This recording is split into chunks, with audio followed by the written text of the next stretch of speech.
So, and I'll give you a chance. It's okay. This is very exciting for me. I mean, I can come to you with my, 28 cows and say, look, this is what I have, and I want 50K. Or come up with my RDP house papers and say, look, give me 50K, and it's good enough. So not in the cash converters environment, no. You think about all the things that you would find under the roof of a house, generally. So that must be under the roof. Technically, no, but yes. So laptops, cell phones, tablets, tools, not 50 cows, because we don't have the ability to look after 50, as much as I'd love 50 cows, being a Zulu boy, and title deeds and car papers and that kind of stuff. That's not our game. We don't do that. It's more in the short term, lower rand values than 50 cows and papers for a house. That's where we operate. So like furniture, appliances, stuff like that. Yeah, jewelry. Again, the stuff that you would find under the roof of your house. Tools. Makes sense. Yeah, sporting gear, that sort of stuff. Welcome back, everybody. Welcome back to another episode of Off the Clock. How do you deal with stress? How do you handle that? Coping mechanism that I have is I go for a run. Manage stress by obviously being moments like this. Directly saying I'm going off the clock. Just even a night out. I'm listening to my favorite music. I go into one of the studios at the gym and I dance. Sip cocktails and rest and just do nothing. I ground myself spiritually. The right amount of stress is good. And we're back with another episode on Off the Clock. Welcome back, everyone. Today, we have a special guest. I call everyone special, by the way, Jason, but all of you are special. Today, we have Jason Carlisle-Kitz. Well done. He works here at Cash Converters. So, Jason, thank you for being here. Thank you for being here with us today. And to start it off, please introduce yourself as best as you can. Thank you. So first of all, I'd like to say that it's a privilege to be with you guys. I know you've had some esteemed guests and heavy hitters from the South African business space. So I'm humbled to be here and that you're interested in the Zulu boys' story behind the scenes. And maybe that's a good place to start. Is the Zulu boy side of things? Yeah, we're gonna test that, Jason. And from me, thank you very much for making the time. Over time, I've grown to understand this business and respect it more and more in terms of what you do and how you reach clients. And also, I see it like an ecosystem, in terms of selling old stuff and recycling that and, giving people cash. But I realized that the business is very nicer and more professional because Richard took me around to some stores and I see it's more fintech than selling old stuff. Absolutely. Which is the part I think that you are responsible for. Basically, you're carrying the heartbeat of this business in that way. So let me jump into some very personal questions. You say you grew up in KZN. You speak a little bit of Zulu. You eat putu, and we're gonna check that. Are you married? I am. So maybe I'll start back in KZN. As I said to you guys earlier, was fortunate enough to have a wonderful childhood growing up in the farming community in KZN. It afforded me what my grandfather referred to as how a kid should grow up. Okay. We swam in dams and rivers and rode horses and rode bicycles and fished and did all those things that... Free range. Yeah. Spot on. And all those things that, the experiences that in life, as a child, you should experience. It helps you, get a good solid grounding. And I think that's exactly what I got from living in those communities. We were in a very unique situation. My dad was involved in a big chicken operation, and we moved from different community to the next. The common theme being that we were always involved in the community. So I grew up with not only the neighboring farms' kids, but the kids of the people that helped, build the farm and develop the business. So I was exposed to the concept of Ubuntu, which I've, it stuck with me, and I've tried to live by it. And it afforded me so many opportunities that a lot of kids are not privileged to have had or to have been able to experience. And beyond that, it's helped me become who I am, I suppose. It's been the foundation of who I am. Bit of a adrenaline junkie as well. Having been on the farms, I've ridden motorbikes and raced them and raced bicycles, and I have this innate passion for flying. So I suppose it's all the dangerous pursuits or the speed-orientated pursuits that keep me alive and make sure that I'm focused and paying attention. And I suppose that's also the way I've helped relax and unwind, so to speak. But it was a wonderful environment to grow up. Feel very privileged to be able to have done that. Okay. Back to my question there, Jason. Don't ever dodge it. Are you married with kids? So yes, the most important thing, absolutely, Pete. I have been married. I guess what you're saying is you had to grow up in this environment to marry, No, spot on. So I got a lot of that out of my system, for want of a better word. Yeah. And I was married a little bit later, just into my 30s, when I met Kate. We've been married, it's a guessing game between us. We can never really remember, somewhere between 17 or 18 years, been together over 20. But I mean, just to interject a little bit, I mean, how did you meet Katie?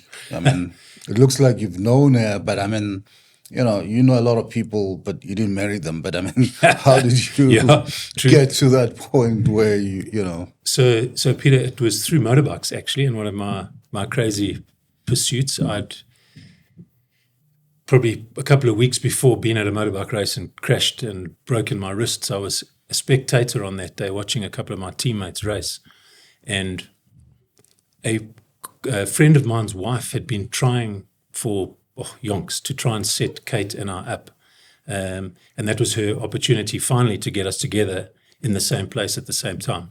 It was always she'd organise parties and Jason couldn't go, or organise the bra and Kate couldn't go. But eventually we met at this, I think it was actually the Eston Sugarbelt off-road motorbike race, and Kate was there. So this was arranged.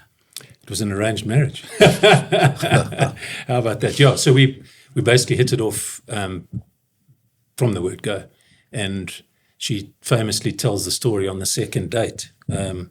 We went to the KZN Midlands to a restaurant up there, and she's confident and laid it out on the table. I'm not here to waste my time. If you're not interested in ultimately getting married and having kids, then this is going to be the last date, and the rest is history. The rest is history. So you were not fazed by that? I mean, you like that? I like the fact that she is confident, and she's very accomplished in the media space, has been in that space her whole life, and has been CEO and COO of a couple of the big name brands in that space, and holds her own. Although she's 5'0", blonde, and weighs next to nothing, she holds her own in the boardroom. So I like that. Kids? 2 for my sins. But she was saying a lot of kids. I mean, who was putting the brakes? I mean, no. So going in, it was never one of Jason's goals to have a massive family or to have kids. And then you meet the right person, right? Go. And it just became one of the things that, yes, we must have kids. We must, grow this marriage and develop a family. I have a son who's 15 years old. He sporty, loves his swimming, musical, plays the piano without reading music very well. So he's, in his own right, has a huge set of talents. Sometimes too confident for my own liking and too sure of himself, but he'll be fine. He's trader, buyer and seller by nature. So he fits right into the cash converters mold of things. Okay. And then my daughter's 12, also starting to tend towards music. And we've recently bought her an electric guitar because she wants to head down that road. Rock and roll. Rock and roll. Not sure whether mine and Kate's ears will handle that well. But yeah, she's heading down that road. Dancer, ballet, loves ballet, dancing, hockey. Also a swimmer. We actually swam, Kendall, my daughter and I swam the mid-mile mile last year, her first mid-mile mile. Oh, wow. And she smashed it out the park, yeah. Made Dad chase hard at the end to try and stay up with her. Wow. Yeah. So I'll just ask one more question. I'll give you some airtime, Klatse. The KZN, you speak a little bit of Zulu. You can order beer, gombo, tea, putu, ngomazi, whatever. But and you spoke about the fact that you grew up around chickens and chicken farms. I always kind of, my perception is that probably KZN, they eat more meat than anything else. Zulu people and nyama. Is this a myth or something? I mean, do you guys, eat a lot of meat down there? At least the way you were raised, though. KwaZulu-Natal is South Africa. South Africans eat meat. We braai, we chops, wors, steak. We love it. So yeah, it's. But I just think that, and I've had a, opportunity to travel around the country, like many places, small town, big towns. I just, my experience is I just think that people eat more than the average South African down there of meat, So having moved recently in the last, it's not recently now, in the last sort of 7 or 8 years up here, I'm in the Irene area, and there's a lot of meat eating that goes on near where we stay. So I think it's a South African thing. I don't think it's more so in KZN. Don't get me wrong, we love a braai, and we do eat lots of meat, but I think it's pretty prevalent all over the country, and I wouldn't say that KZN stands out more so as a meat-eating province than up here, and definitely not the closer you get to Pretoria and Brubel's country, that's for sure. Yeah, that's... All right, so you spoke about your children now a bit on them. You just touched on them. So you also spoke about how when you were younger, you got this very good experience as a child. Like you said, you rode bikes, dirt bikes, you swam in dams, rivers, and did all these things. Do you try and recreate these experiences for your own children? Like you take them down to KZN and say, this is what we're going to do this weekend. I did this when I was a kid. Like, how do you try, show them what it was like for you when you were growing up? So to a degree, as much as possible, I'd like to expose them to that sort of lifestyle or the privileges that we had growing up. It's quite difficult here in Gauteng. We are fortunate enough to live literally on the Irene dairy farm. Okay. On an estate that borders the Irene dairy farm. So the cows are in the estate, they come and graze in the estate. There's mealies growing in the estate. So whilst it's not a traditional farming environment and it's very much an estate, we don't necessarily have locks on our doors, and kids run around in the street till sunset, and they have open space. So to a degree, we've tried to expose them to that lifestyle or that way that we grew up. We do go back to KZN quite a bit. Kate's parents are still there. And things change and life moves on, and their life's going to be different, and they're going to be exposed to different things that we were as growing up as kids. And you want to give them as much as possible, as many opportunities as possible. At the same time, let them find their own way and let them have their own experiences. And make the path for themselves in the world that they currently live in. And it's not quite the same as all the long time ago that I grew up. Yeah. Okay. So, and for you yourself, do you ever find yourself getting tired of being in Gauteng, saying it's like, I want to go back to how things were, like back to KZN? Or basically I'm asking, do you get homesick? Yes and no. Okay. So life is the sum of all your experiences, isn't it? Yeah. And this is a particular time in our life, a phase of our life that we are here.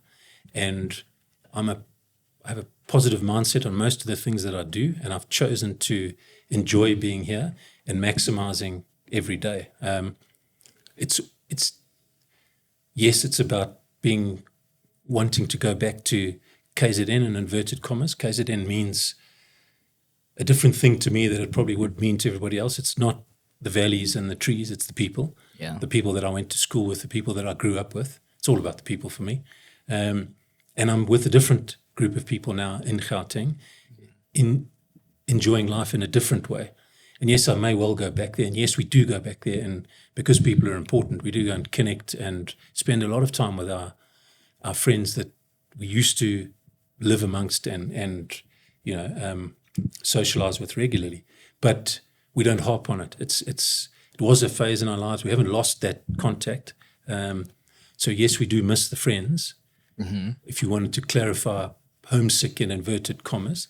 But we're in a new phase, and we're building new friendships, and making a life here in Gauteng. And when we go from Gauteng to wherever is next, we'll be in inverted commas homesick for Gauteng and the mates that we had there. So True. Yeah, we do miss it, but it's not that yearning desire that's going to break you because you're so homesick you have to go back. All right. And going back to the kids now, do you see any, but there's not much difference in age between them, you said 15 and 12. So as they grow up, what are the differences are you seeing in your kids? Do you see more qualities from yourself in your son or from his mother? What is that experience like for you? What are you actually learning and the differences you're seeing between them? So parenting's a challenge, right? I've heard. It's not an easy game, Epi. You're telling me. Yeah. And again, I think I alluded to it earlier around you want to let them sort of mold themselves and create their own life through their experiences. Yeah. There's definitely traits from both of us in both the kids. They're not short of no carbon copies. No, not carbon copies of either of us. They're very definitely their own people, and they're very definitely different to one another.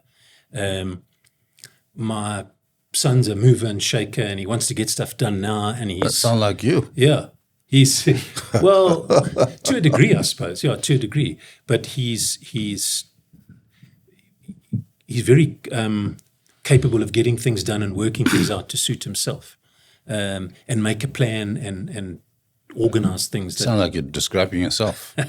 Not quite, Pete, not quite. So maybe that is one of the characteristics. Yeah. And then he's got that caring side that definitely comes from his mom, and he's very astute emotionally, very, very astute emotionally. And then my daughter's much more quiet and relaxed and calm and doesn't get excited by little things. Very rarely loses her rag or gets cross, That's a very good character. She is calm. She's very calm, and she's quite that. disciplined. Yeah, she's quite disciplined in how she goes about things. Her studying, her swimming, her dancing. She's there. She doesn't miss stuff. They're. You would always like to say the best pieces of both of us, but they're definitely their own people, and definitely different to each other. And I'd say despite finding similarities, they're definitely different to us. And we've tried to, what's the right word? School is the wrong word, but coach them. And we have a regular sit down every evening, 6:30. That's it. We're at that table. It doesn't matter what business meeting you're in. It doesn't matter, what else is important. There's nothing more important than being at that table at 6:30 in the evening. And we share what's happened today, good things, bad things, learnings, all round. So I'll not just be leading the conversation, I'll be sharing and saying, we had a tough meeting today, or I learned this. And then we understand what's happening tomorrow, and are we prepared for tomorrow? What are you doing tomorrow? Have you got all your bags packed or your kit out? Is it washed? So we connect at the end of every day. And then we have what we're starting now is a bit of a tradition. It's actually been going quite a while now, probably about 4 or 5 years. So it's a long time in their lives. A thing called Fun Food Friday. Fun. So they get to choose the meal on a Friday evening. So today being Friday, I'll go home and it's Kendall's choice today. And she gets to choose what she wants to eat and we eat what she wants to eat. And it has to be at home. And if you want to have mates around or what have you, they come home. I think we're trying to put that in play so that later on in life, as they get to 17 and 18, it's still okay to come to our house. Then we get to see who their mates are and we get to see who they're hanging around with. And that's probably where the coaching will come in to try and influence them on who should be staying at the table with us and who shouldn't. So a little bit back to you. And now that you kind of gave personality traits of your kids, what differentiates Jason? If you were to describe yourself, you're not Richard, you're not Peter, what makes you kind of stand out as Richard? That's a good question, Pete. I suppose leaders all have this common trait of confidence and being able to gather people on side and get them to follow a strategy. So we're all pretty similar in that regard. Personally, I get up in the morning, and I know lots of other leaders do. I get out of bed pretty early. I know you mentioned that you talk about sleep. I'm a guy that survives on probably 5.5, 6 hours of sleep max a night. But when I sleep hard. I take a while to go to sleep. But then when I'm asleep, it's proper sleep. And then I wake up really, really early. So your quality of sleep is better than all of us? Solid. I sleep. Combined? Yeah, I sleep. But then I wake up early. And that's a time for reflection and mapping things out and what have you. But I get up and I get Jason's stuff out of the way at the beginning of the day. And how does that look like? I mean, eating scrambled eggs and bacon. What is Jason's stuff? It starts going to the gym or riding a bicycle or whatever exercise piece I've chosen for that day. So healthy body, healthy mind. I start at the beginning of the day. And I find that it sets the day up for me. I've got time to think and clear my head and organize the day, let's put it that way. And then I come back and I'm ready to take on waking the kids up, getting them out of bed, taking them to school, that kind of thing. It's been a mantra I've had since a really, really young kid. I had asthma as a young kid and my father chose exercise for me to beat it. Hence the bicycle racing came in as a very, very young kid. You never got treatment for your asthma? I did. Just a bicycle? I did. No, I did. But in conjunction with that exercise, he felt was the way to do it. Okay. And I'm not really sure where I'm going with this because the other leaders are all disciplined and they have their own way about doing things. No, but I mean, don't be fooled. I mean, this show was started to demystify people like you because, I mean, you're sitting there, you kind of together, nice hairstyle, confident, designer jacket, walking tall. The reality behind the scene is much more different and difficult. You cry, your hat, you maybe like spaghetti or whatever stuff that's not so great. But the point that I'm making is that we kind of been able to collect over probably about 60 interviews where we realized that, yes, I mean, even me, I preach the 888 kind of a lifestyle. 8 hours at work, trot on hard. You do your time at work, 6 to 8 hours of sleep.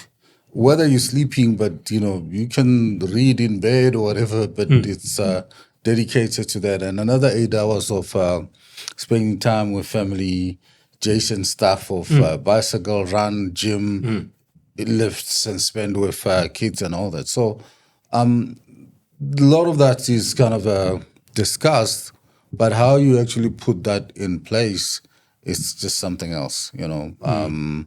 I never ever hardly sleep 8 hours. I do 6 hours is fine for me. And people tell me I should do 9, but I'm good with my 6 hours. But other leaders want 9, so. Yeah, we're all different, aren't we? I Yeah. mean, we function differently physiologically as well as an approach. And maybe that is a differentiating approach for me, as I'm all about the people. I said it's the sum of the experiences. I said not homesick, but missing the people from KZN. So my approach is people orientated. I'm about enjoying life and making the most of today, getting as much as you can out of today. Maybe that's where I'm slightly different. I'm not afraid to put Jason and family and friends time in that 24 hours, although I have responsibilities from a professional perspective. There has to be a balance. There has to be Jason time.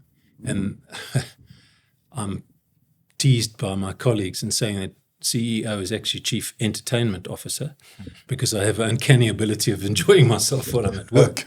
And golf often gets the rap of that. So is that what you do to decompress, to relax, entertain other people, play golf? Golf's not going to help you relax. It's going to irritate you, trust me. I'm relatively new to the sport and finding that it's not as easy as in the those beginning, pros I make it think look. it's like that because you think it's way too hard. You're often in the bush than on the green. No, spot on. So, but once you kind of had a better handicap, So I do find relaxation in people and being with people, and it's a very nice way of unwinding. And it's where you enjoy yourself when you with like-minded people in similar company. And it's a great way to relax. When did you join this business? I know you said you came up to Joburg 7-8 years ago, but when did you join the business? It was 2019 that I arrived here in March 2019. Oh, it's like 6-7 years. Yeah.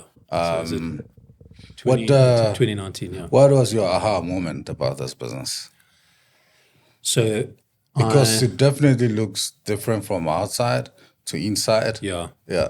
So let's go back a little step. Cash Converters is about access to cash. The common perception out there is that we are retailers of second-hand household goods. Access to cash. But access. Yeah, that's what Cash Converters is actually about. Access to cash by who? By you guys by the consumer, by our customers, our customer base. Okay. So they don't just come to us to buy something from us or sell something to us. They can also obviously borrow money in our environment, be it in the pawnbroking space or be it in unsecured money lending space. So my background is in the microlending space. I've always been involved in microlending ever since I started working. So that it's probably 32 years now, 31 years I've been involved in the money lending, microlending space. My involvement goes right back to 1995. I came home from the UK. I did a stint in the UK, as most young South Africans did in that stage, at that stage of time, 95. Came back to watch the Springboks win the World Cup and decided it's a really cool place. And I traveled quite a bit and I'd experienced lots of other cultures and countries, and I wanted to stay here. So then grew up literally, professionally and personally in the money lending business, right in the beginning, where we advocated for legal contracts, we advocated for proper payment systems so our consumers could pay us properly and wasn't all this cash going across the table. The Credit Act, I was involved in the workshops from a service provider or credit provider's perspective to help promulgate the Credit Act. We went all over the country. And then the National Loans Register and the affordability regulations and all that kind of stuff. So to go back and circle back after all that and answer your question, I understand that unsecured money lending, access to cash space. Is it really unsecured lending? Yes. So we have the two pieces. We have unsecured lending and we have the pawnbroking side, which is on the secured lending side. Now, as we all know, explain to me how unsecured is this. Because my understanding is you put your body on the line. You don't just come and open the till and take the money and say, "Trust me, I'll bring it back." No. You know. So and nowadays originally it wasn't far off that. We sort of took an address and got a commitment and a handshake, and we looked across the table, and you It's a came good back guy, and paid. he will pay. Yeah. Nowadays it's much more complicated, and we have credit bureaus and decision engines that work on analytics and factor in how well you've paid and what your other commitments are, and are you going to be able to? It's likely to repay. It's a good man. Yes. Yeah. But the system help you to decide that. The system does it for you. Yeah. So it is unsecured. So yes, we have a debit order, and yes, we attach it against your salary, and yes, we're relatively informed in terms of your credit behavior and how much money you earn and the likelihood that you are going to pay. So, I mean, out of 10, how often do you get it wrong? Wrong by mean the guy is changed the address, gone back to Mduba, you can't find him, the money's gone. In the last 4 or 5 years, we've run a bad debt or write-off percentage of 4% or less. Okay. So we get it wrong 4% of the time. Oh, that's good. I mean, that's how I want to be in this business. I mean, That's why I'm here. So the attraction, to come back to you, the attraction is there's a lot of people wanting access to cash, but that are not financially included. And bank statements and pay slips and those sorts of things exclude a lot of people from having access to money and taking loans. but how much cash can I get? I mean, a lot of cash or a little bit? So I mean, in how much? our environment, it depends what goods you have, what items you have of what value. I mean, you may have a piece of jewelry that's worth. But that's something. security, right? That's security. My So gold- this is where I'm going with cash converters. Yeah. So yes, we do the unsecured piece, but the traction for me coming from the unsecured space was that we could now service, cash converters services a whole load of customers who historically unsecured money lending has not been able to service, financially excluded by virtue of the fact that consumers have items of value and they can bring them in and get access and unlock the intrinsic value out of the goods and get access to money. So that was a really big piece for me, because one of the mandates of the Credit Act was to drive financial inclusion, and having operated in rural KZN for so long, understand financial exclusion. I understand that hardship. So, and I'll give you a chance. That's okay. This is very exciting for me. I mean, I can come to you with my, 28 cows and say, look, this is what I have, and I want 50K. Or come up with my RDP house papers and say, look, give me 50K, and it's good enough. So not in the cash converters environment, no. You think about all the things that you would find under the roof of a house, generally. So That must be under the roof. technically, no, but yes. So laptops, cell phones, tablets, tools, not 50 cows, because we don't have the ability to look after 50, as much as I'd love 50 cows, being a Zulu boy, and title deeds and car papers and that kind of stuff. That's not our game. We don't do that. It's more in the short term, lower rand values than 50 cows and papers for a house. That's where we operate. So like furniture, appliances, stuff like Yeah, that. yeah, jewelry. Again, the stuff that you would find under the roof of your house, tools. Makes sense. Yeah, sporting gear, that sort of stuff. Oh, that's why a lot of shops will have golf clubs. Well, you think about it. I mean, your kids have gone to school. They've started playing cricket, and Got a 3 weeks cricket later, bat. 3 weeks later, I'm sick of cricket, Dad. I don't like cricket. I'm going back to swimming. And I say this from experience. I understand it. What do? The stuff gathers dust in your garage. You move it, shift it onto a neighbor, or you take it down to cash converters, and they'll buy the stuff from you and move it on to somebody who needs it. So that really was the attraction, is that this mandate or this mantra that I've had to tidy up credit and to get people financially included. This was just the home for the next piece of it, and it ticks all the boxes for me in terms of what I was trying to achieve. Okay. Makes sense. So the question I asked you earlier, to give you time to think about it, I'm asking it again. How has your upbringing and all the things that influenced you, how do you think your upbringing set you apart from what you would say are your peers, especially in business today? And as I said at the time, that was a really good question. I think in the environment that I grew up in, we learned, those of us around that I grew up with, we learned what was actually important in life. And fundamentally or predominantly, that was about the people that you were with. We weren't all equivalently equipped from, toys and bicycles and that kind of perspective, but we were really good mates.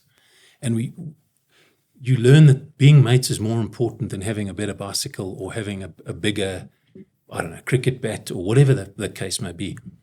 Those fundamentals about that, it's about people, it's about relationships, it's about experiences.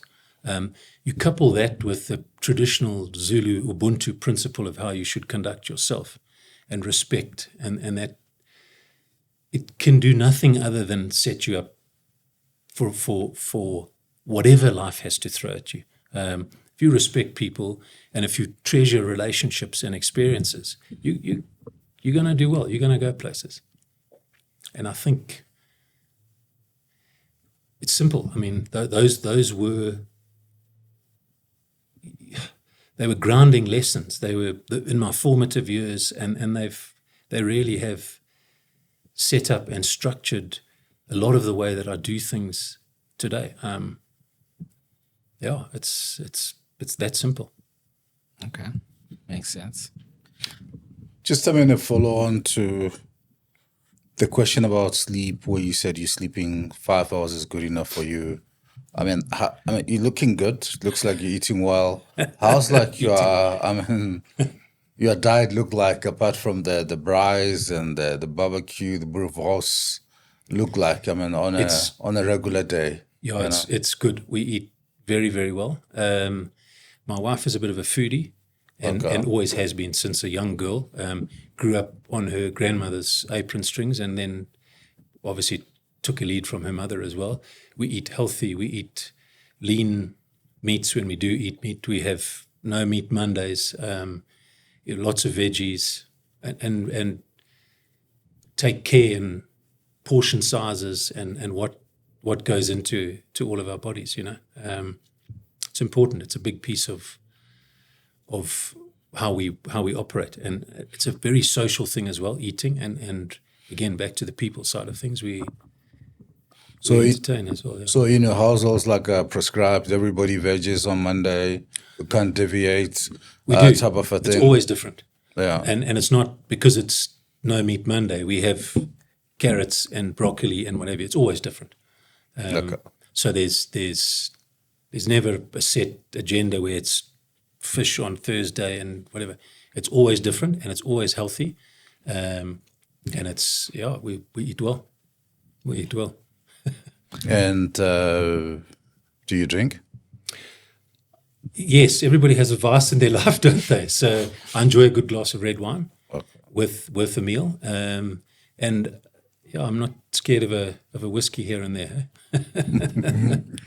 Okay, so you said on Fridays you guys usually mix it up. Someone gets to choose. So when it's your turn, what is your go-to option? Or do you always like to keep things interesting? It's never the same thing. Life's boring if you don't do different things, right? Yeah. And I love change and new stuff and innovation. So it's never the same from Dad. Could be pizzas, could be sushi, could be fish, could be a braai. It really is whatever I feel like on the day that we haven't done for a while. And we're all, with the exception of my daughter, who's the disciplined one and who's calm, and yes, we'll have sushi. Yes, we'll have sushi. Yes, we'll have sushi. 3 choices. Yeah, I mix it up. Yeah, so nothing in particular, although I do enjoy a good steak and a nice glass of red wine. Has there been an instant where it was someone's day to choose and they chose something and no one was happy with that choice? That's the lesson out of it, right? And yes, there has been, yeah. And that's the consequence. I want, candy floss for supper. and you learn the consequences that Dad's going to be hungry if you just serve up candy floss for supper. But if that's your choice, And that's what you want. That's the intention. That's the intention, right? So yeah, stop, it's the Daddy. lesson. Yeah, it's the lesson. Now we're punishing people. Yeah. I mean, back to you. At the office, I mean, you're very senior and kind of very, present. How well do you think people know you? Because this show, it's about demystifying people like you. Because, dressed up the way you are, people think unforgiving, you want results, even on a Friday afternoon. Even on a Friday afternoon. How well do you think people know you? Think, okay, because the reality is you may think, but the reality may be different. So again, being people orientated, you're not going to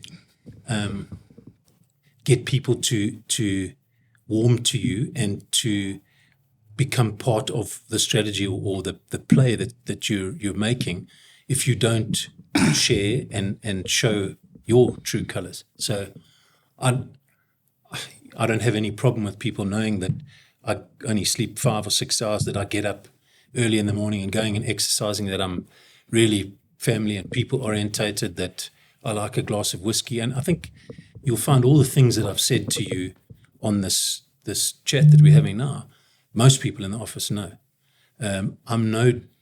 Whilst we have a game face and we have a jacket and a nice haircut and what have you. And a poker face. The reality of it is that when we take the jacket off and sit down and there's a job to do, it's Jason that's at the table. And yes, there's professional Jason and there's home Jason, but the values and the fundamentals are the same. And I'm fairly confident in saying that most people in this building know who I am, really. I mean, you mean the name or the... No. Who I really am and what I stand for and those sorts of things. And it's no different. I don't come here and stand for our set of values and then go home and not stand for them. So I'm fairly constant in terms of who I am and how I behave and what things are important. So, I mean, this is the thing that really, when we're kind of co-creating and curating this podcast and show was, to demystify and having been CEO myself for the longest period, I used to think people know me until I kind of, through the running town halls, face-to-face with staff in the company. And I believe I'm a very easy person, easily accessible. But even with that, I think I got surprised a few times in terms of me kind of asking people, low-level staff members as well, across the board. And it's like, But what I just want to say is, if I were to ask Claudine or Larato or somebody in the office and say, how's Jason like? What does he like to eat? What's what kind of put him on the edge? If you want to prank him, what are the things that we should do? So that level of intimacy, I mean, obviously it's probably reserved for those that you work most closely with on a day-to-day basis. But fundamentally, as what type of human being I am, I'm pretty sure that most people in the building understand exactly who I am and exactly that you can pull a prank on me and that I'm not going to get all uptight and excited about it. and that I will talk to anybody from the lady who brings me a cup of coffee in the morning with the same respect. It's that Ubuntu piece that I've got, and have a full, flat-out conversation on how her weekend was and what she's done, as I would if I bumped into Richard or any of the other people in the building. So I would like to think again and say that people know who I am, what sort of substance I'm made of, and maybe not that I like a bit of chili with my steak, but, those are the incidental pieces. Okay, more spicy. Just a follow-up, not a follow-up, but another question about your outlook of this country. I mean, if you have a magic wand, what is the one thing that you can like spray and then change, and then we all living in a good place, like perfect? So I love South Africa. I'm a massive, massive fan.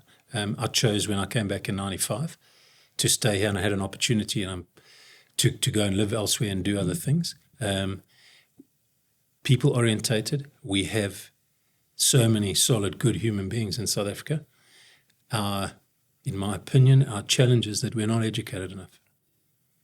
And if we'd taken a large portion of the money that we've channeled elsewhere, way back in 1994, and we, instead of paying people off and sending them out into the wilderness, if we extracted the knowledge and the wisdom out of those people that had built South Africa to what it was, and we'd implanted it into the youth, and we'd grown through education, through schools, a workforce for the future, I think we would have been a very different. So is the education that you can absolutely key. Bring a magic to? Yeah, that would be my magic wand. If I could wave a wand and have a generation of educated people, properly educated, we have the resources, we have the people. There's so much going for South Africa. I mean, let's face it, we just missed a trick, I think, in terms of educating our future leaders. That's my magic wand. If I could wave it, that's what I'd do. So I'll ask one more question and I'll leave it up to you.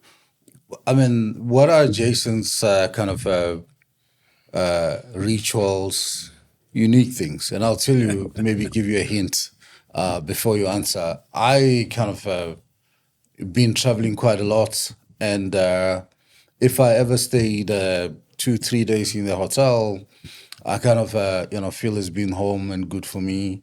And I will kind of, do a cross and blow the kisses because, I'm leaving now, type of a thing. I mean, it doesn't mean a lot to anybody else, but for me, it's like, I'm out. Like when I leave home and say, guys, I'll see you in a week's time, it's like, check out properly. I still like want to check out when I leave a hotel room or something. Sure. My little rituals. Yeah. You say bye to the room. Yeah. Leave it on a good note. I suppose I'm a bit of a creature of habit, and having been involved in quite a few competitive pursuits, bicycles and motorbikes, as we've said before, I have this odd thing that I call left foot lucky.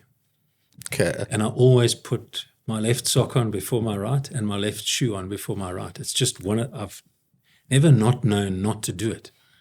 And it's now a habit, right? Do you do the same with the pants, left leg? No, just the sock and the shoe. Okay. It's and it's left sock, left shoe, right shoe. It's bizarre. I don't know where it comes from, but it's the intimate side of Jason. It's one of those things that, it's just in my head that if that's the way things start, then it's going to be a good day. I'm going to win or succeed, or it's going to be positive. And that's a bizarre ritual for you if there ever was. So have you ever done it the other way around, where you put the right sock on first and then you're like, I'm going to have a bad day? I'm not going to risk it. I'm not going to risk it. Test fate. No. It's on the balance of probability, yes, you don't win at everything, and life's full of challenges, but on the balance of probability, left foot lucky's worked for me, so I'm going to stick to it, not mess with it, right? Left foot lucky. Yeah. Okay. I think for me, closing question, probably should have asked you this a bit earlier, but what I wanted to ask was, what was the plan for you? Like coming out of school, in your head, did you always know you were going to be in this position? What was your plan for your life or your actual aspirations? Because you did say you were in microloans for your whole life. So, yeah. From a little kid, I wanted to be a pilot. Pilot, okay. Yeah. And it's probably stemmed from my grandmother was in the UK and used to come and see us, and we go down to the old Durban International Airport and watch the plane coming in. And there's photos of me as a little kid pointing at the sky going, I want to do that, I want to do that. To the extent that I actually followed through and became a commercial helicopter pilot for a period of time. And I flew helicopters for 10 years. So that really was the game plan. The microlending business was I kind of stumbled into that. Coming back from the UK, and again, as I was saying earlier, I've always had a bit of an entrepreneurial side to me. And at school, I rented out little TV games and bought and sold bits and pieces. When I went to do my traveling, a mate of mine and I set up a carpet cleaning business.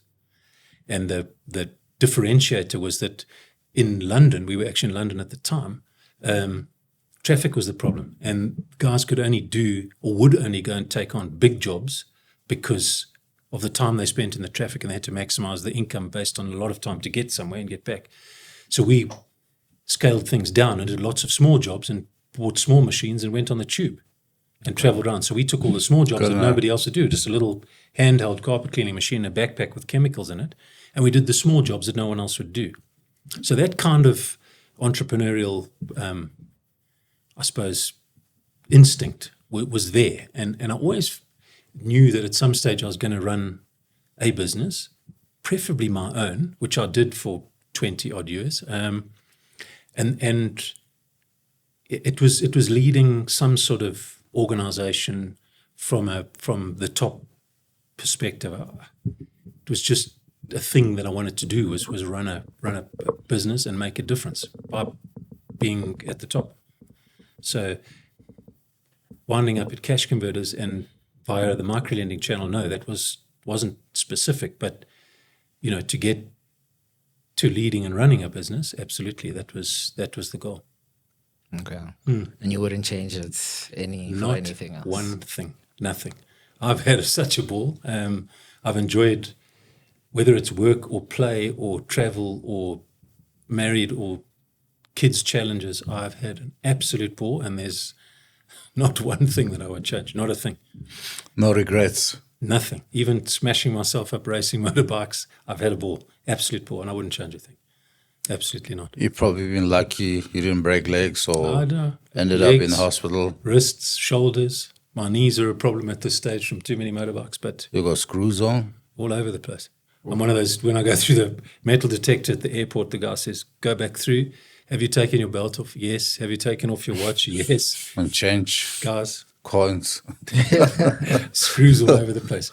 But no, seriously, I've had too much fun. I've enjoyed it. I've learned too much. There's no ways I would go back and re-script anything.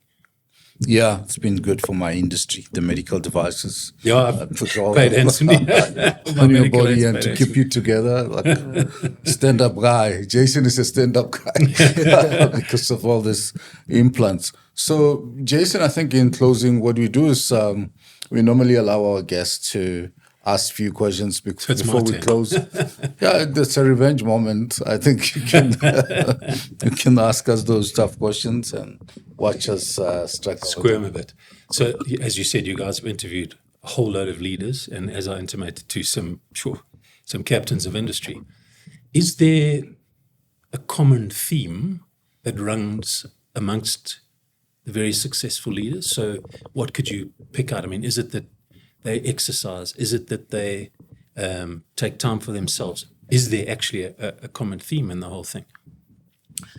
I would say something that's common from what I've seen is that they try to keep a good balance of work and keeping themselves fit. Like I want to say physically sane, but like that also doesn't make sense. But like mentally sane by staying physically fit. Okay. So there's always a correlation because just like you say, you wake up, you go exercise, you either go to the gym, you ride a bike or whatever you've chosen for that day, that moment. I think they always try to balance themselves out with the exercise. So that is a very consistent thing that you would see from start to finish. Maybe not with everyone, but 80% of the people.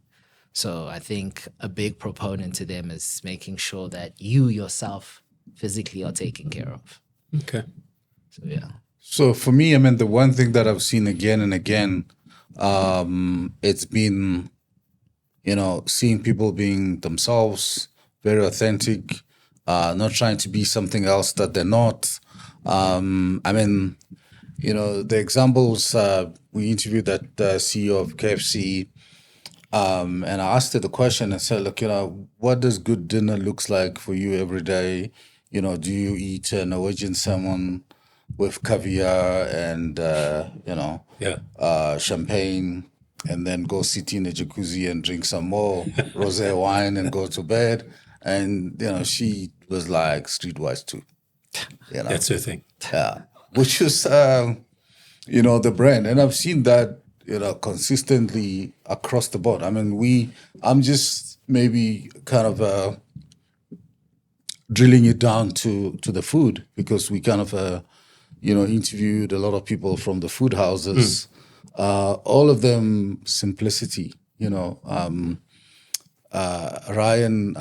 from PepsiCo was like, he gets so upset when he goes home and they're cooking stuff from another food company, because you think about in South Africa, and I grew up seeing that everything comes in four. The big food companies are 4 of them, and they dupe up rice and bread. And then they will do even peanut butter.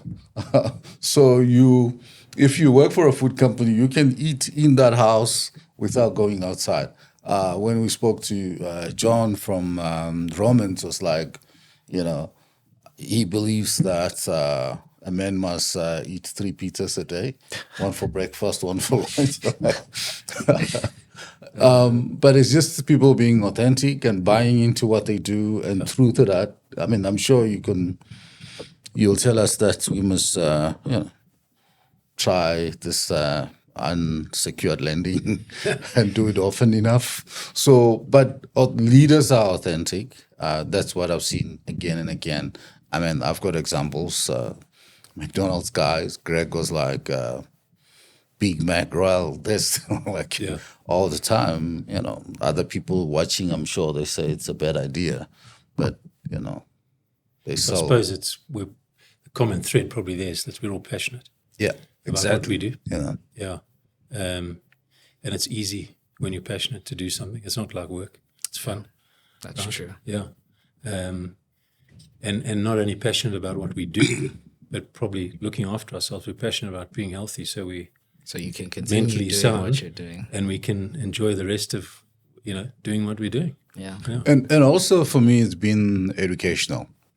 I get to learn better about businesses, not the stuff that your mother tells you not to. Don't eat McDonald's or this. Actually, the more I know about it, the more I want to eat it, because I know it's healthy. If you eat it in moderation, not every day, like Friday, free Friday, that you have. Right to the beginning, I've known Richard for a while out of YPO, and I kind of had an idea of what cash converters is. Just knowing you guys and seeing what you do, I appreciate it more. I respect it more, and I think you should do more to educate other people to be like me, because I think I was there. Now I'm much more closer to like an employee, understanding the difference and the impact and things that you bring in, And I was just thinking about it the other day and said, look, we got so much stuff that we can put in a back of the boot and go make money at cash converters next door. Maybe we should do that. Like real cash. As long as I get a cut of this whole thing. Yeah, you get probably 10%. It's fine. Then count me out. We'll take your sister. We certainly could educate the broader South African society a bit more on what we do and how we do it, more importantly, and we live by that strict code of our values, to do those things that you've spoken about, and educating people on the value that we can add to their lives and to their communities. And you think about this circular economy that's now becoming prevalent: recycle, repurpose, reuse. Right? There's a drain on resources. There's a concern about the planet.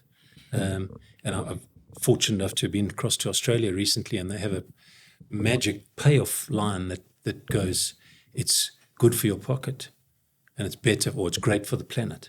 So I mean, we're squarely in that circular economy space. And again, it's all positive and all good things for the future and for going forward. Cool. Any more questions? No, I'm very happy, and thank you again for the opportunity. it's been a wonderful experience. Thank you very much. Thank you, All right. Jason, for really sharing openly about yourself, the business, and your great family that you have. Appreciate it. Thank you so much. Thanks. It's been a